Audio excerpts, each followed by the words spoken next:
मेरे प्यारे बच्चे, जब भी तुम ईश्वर की ओर एक कदम बड़े ही स्नेह से, बड़े श्रद्धा से बढ़ाते हो, तो ईश्वर भी 10 कदम तुम्हारी ओर बढ़ाते हैं। तुम्हें स्नेह करना चाहते हैं, तुम्हें वो सब कुछ चमत्कारों के रूप में देना चाहते हैं जो तुम इच्छाएं करते हो। भगवान के पास तुम्हारे लिए बहुत कुछ ऐसे आशीर्वाद है जो तुम्हें देना चाहते हैं, लेकिन तुम अपना मार्ग कभी भटकना मत। जब भी तुम धन्यवाद दोगे तो ईश्वर तुम्हारी ओर बहुत कुछ ऐसे आशीर्वाद देंगे जो तुमने कभी सोचे तक नहीं। तुम्हारे सभी कार्यों में उन्नति होने लगेगी। तुम्हें जो भी कोई काम बड़ा मुश्किल लगता है वो तुम आसानी से पूरा कर पाओगे।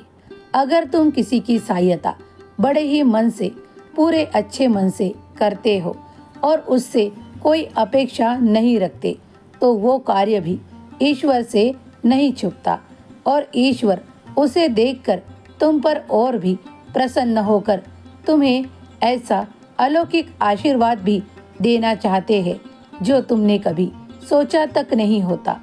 ईश्वर का आशीर्वाद हर ओर से तुम पर बरसने लगता है और तुम्हारा हर एक बंधा काम भी छुट्टा होकर तुम तक पहुंच जाता है और वो सहजता से पूर्ण होता है। तुम्हें किसी की तरक्की देखने की आवश्यकता ही नहीं पड़ेगी, क्योंकि अब तुम्हारी तरक्की उस ओर बढ़ने लगेगी जैसे तुम चाहते थे। तुम्हारे मन की कई इच्छाएं हैं जो तुम बाबा से कहते हो और बाबा भी हर वक्त उसे पूरा करने का तुम्हें आशीर्वाद प्रदान करते हैं। तुम शिरडी भी आना चाहते हो। हाँ, जल्दी ही आ पाओगे। मैं भी तुम्हें बुलाना चाहता हूँ। कई दिनों से तुम्हारी एक इच्छा अधूरी है, उसे पूरा कर दूँ, फिर तुम आ जाना। और आते वक्त मेरे लिए जो भी कुछ लाना चाहते हो, तुमने कुछ तय किया है, मैं जानता हूँ और तुम भी जानते हो, उसे ज़रूर लाना। मैं स्वीकार करूँगा।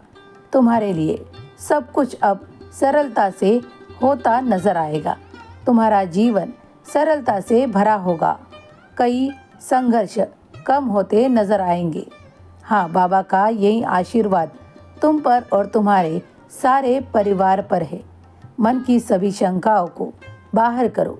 कई नैराश्य भरा है तो उसे बाहर कर दो और साई साई नाम का जप या ईश्वर जप, तुम जो भी करना पसंद करोगे उसे किया करो।